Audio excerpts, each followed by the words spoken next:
Hello friends, good evening. मैं दीपक साहू। आप सभी ने बहुत ही अच्छा आंसर लिखा है। आज हमने मेंस आंसर राइटिंग का पहला प्रयास किए। लगभग बहुत से छात्रों ने अच्छा आंसर लिखा है।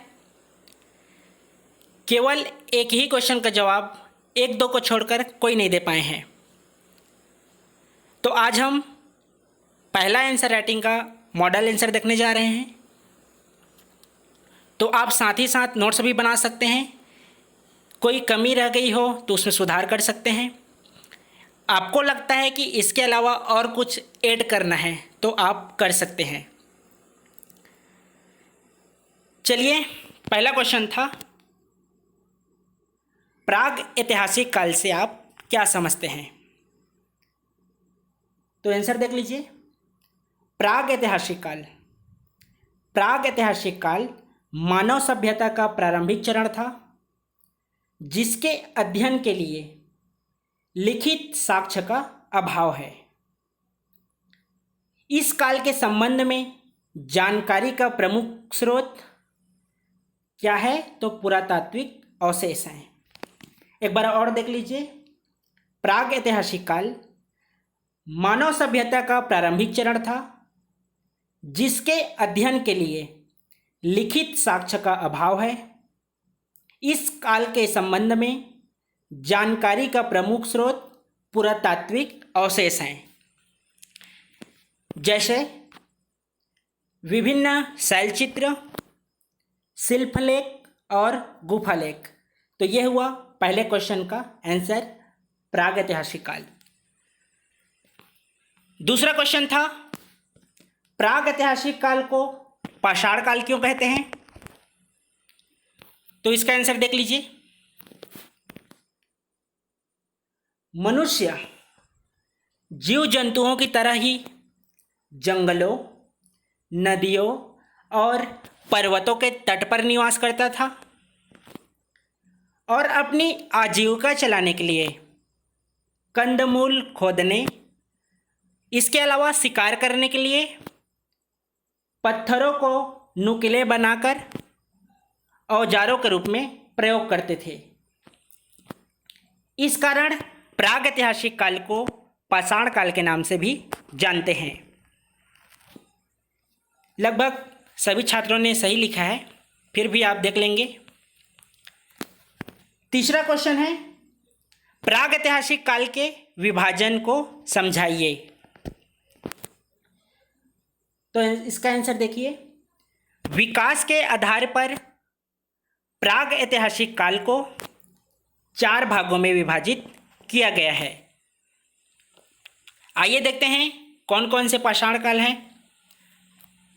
तो पहला है पूर्व पाषाण काल, दूसरा है मध्य पाषाण काल, तीसरा है उत्तर पाषाण काल और चौथा है नव पाषाण काल।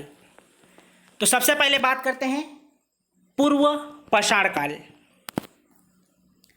इस काल के साक्ष्य सिंघनपुर गुफा, रायगढ़ से प्राप्त हुई है, जिसकी खोज रॉबर्टसन द्वारा 1910 में की गई थी। यह सबसे प्राचीन गुफा है। पाषाणकालीन शैलचित्रों के लिए प्रसिद्ध है, जिसमें लाल रंग सीढ़ीनुमा आकृति में शिकार करते हुए मानव चित्र दर्शाया गया है। तो यह है पूर्व पाषाण काल के बारे में। इसको अलग से 30 शब्द में भी पूछा जा सकता है। तो इस तरह से आप फैक्ट चीज़ों को लिखेंगे।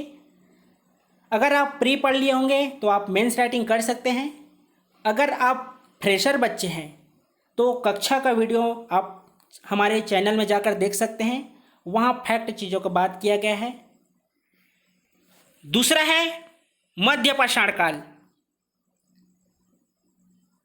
इस काल के साक्ष्य कबरा पहाड़, रायगढ़ से प्राप्त हुए हैं, जो सिंघनपुर गुफा के बाद प्राचीन गुफा है। इस गुफा में सर्वाधिक शैलचित्र विद्यमान हैं, जिससे सर्वाधिक जानकारी भी मिलते हैं। इसमें पंक्तिबद्ध मानव समूहों को दर्शाया गया है। तो दूसरा मध्य पाषाण काल, इसे भी 30 शब्दों में पूछा जा सकता है। तीसरा है उत्तर पाषाण काल।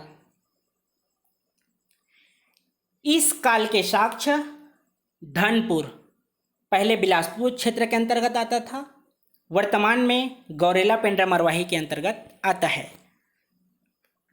महानंदी घाटी रायगढ़, बोतलदा गुफा रायगढ़, यहाँ से प्राप्त हुए हैं उत्तर पाषाण काल के साक्ष्य, जिसमें बोतलदा गुफा सबसे लंबी गुफा है।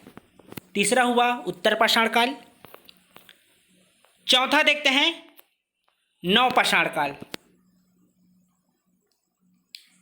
इस काल के साक्ष्य अर्जुनी दुर्ग, टेरम रायगढ़, चितवा डोंगरी राजनांदगांव, यहाँ से नव पाषाण के साक्ष्य प्राप्त हुए हैं। इसमें मिले शैल चित्र ड्रैगन आकृति के हैं, जिसकी विशेषता की बात करें तो चीनी सभ्यता का प्रभाव दिखता है। तो इसे भी 30 शब्दों में पूछा जा सकता है। इस तरह से यदि वर्ड लिमिट नहीं है तो इस तरह से आप लिख सकते हैं। हमने अभी आपको पूरी छूट दे रखी है कि जितना जानते हैं उसके बारे में लिख सकते हैं। चौथा क्वेश्चन है चवल ढाल। इसके बारे में केवल 1-2 ही आंसर लिख पाए हैं। तो आइए समझते हैं चवल ढाल के बारे में। इससे पहले आपको बताना चाहूँगा कि आप लोग पूरी प्रक्रिया समझ गए होंगे कि आपको किस टाइम पे प्रश्न मिलेगा, किस समय आपको PDF बनाकर अपना नाम लिखकर ग्रुप में सेंड करना है, इसका मॉडल आंसर आपको कब दिया जाएगा, इन सभी प्रक्रिया को आज आप सीख गए होंगे। इसी प्रक्रिया के अनुसार प्रतिदिन आप लोगों का मेंस आंसर राइटिंग होगा। यदि आप हमारे चैनल में नए हैं तो चैनल को सब्सक्राइब कर लीजिएगा, ताकि आपको नोटिफिकेशन समय पे मिल जाए कि प्रश्न आ गई है, मॉडल आंसर आ गए हैं, जिससे आपको कोई असुविधा का सामना करना ना पड़े। तो आइए बात करते हैं चवल ढाल के बारे में। इम्पोर्टेंट क्वेश्चन है, अभी तक एक बार भी एग्जाम में नहीं पूछा है, आगे पूछा जा सकता है। चवल ढाल रायगढ़ के सिंगनपुर के समीप स्थित एक स्थल है, जहाँ के पहाड़ियों के शैलाश्रयों में रेलवे इंजीनियर अमर सिंह दत्त ने 1910 में अनेक गुफा चित्रों की खोज की थी। चित्रों में लाल रंग से पशुओं, सरीसृपों के आकृति उकेरे गए हैं। खड़ी तथा आड़ी रेखा खींचकर मानव आकृतियां बनाई गई है।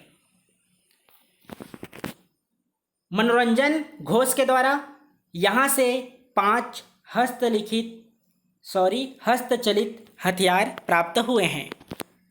एक बार और देख लीजिए चवल ढाल को। चवल ढाल रायगढ़ के सिंगनपुर के समीप स्थित एक स्थल है, जहाँ के पहाड़ियों के शैलाश्रयों में रेलवे इंजीनियर अमर सिंह दत्त ने 1910 में अनेक गुफा चित्रों की खोज की थी। चित्रों में लाल रंग से पशुओं, सरीसृपों के आकृति उकेरे गए हैं। खड़ी तथा आड़ी रेखा खींचकर मानव आकृतियां बनाई गई हैं। मनोरंजन घोष के द्वारा यहाँ से 5 हस्तचलित हथियार प्राप्त हुए हैं। तो ये रहा आपका चवल ढाल, आप अपने नोट्स में शामिल कर लीजिएगा। आप लोग लगातार प्रैक्टिस कीजिएगा, साथ ही साथ क्वेश्चन के साथ आप आंसर अपने एक अच्छे से कॉपी बना लेंगे, वहाँ प्रॉपर रूप से लिखते जाएंगे। देखेंगे कि अंत में आपके पास एक मोटा अच्छा सा आंसर राइटिंग का कॉपी हो जाएगा, जो एग्ज़ाम टाइम में आपके लिए फ़ायदेमंद रहेगा। 5वां है छत्तीसगढ़ में सर्वप्रथम शैल चित्रों की खोज किसने और कब की। ये आपका 5वां क्वेश्चन था, तो इसका आंसर भी देख लीजिए।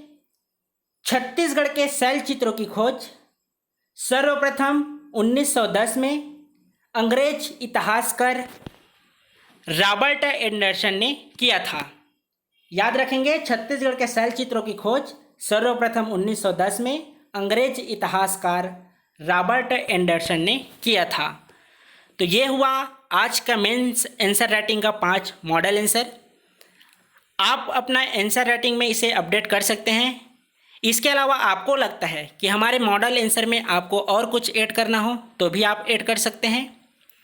आगे आपको वर्ड लिमिट के आधार पर क्वेश्चन दिया जाएगा, तो आप फैक्ट चीज़ों को ज़्यादा याद रखेंगे। जो नए छात्र हैं वे चैनल को सब्सक्राइब कर लीजिए, और अभी तक आप हमारे व्हाट्सएप ग्रुप में नहीं जुड़ पाए हैं, अगर आप प्रीलिम्स की तैयारी कर रहे हैं तो प्रीलिम्स में ज्वाइन हो सकते हैं। मेंस आंसर राइटिंग लिखना चाहते हैं तो आप मेंस ग्रुप में शामिल हो सकते हैं। केवल कुछ ही सीट बचा हुआ है मेंस आंसर राइटिंग के लिए, तो देख लीजिएगा, जिसको जल्दी रजिस्ट्रेशन कराना हो करा लीजिएगा। धन्यवाद।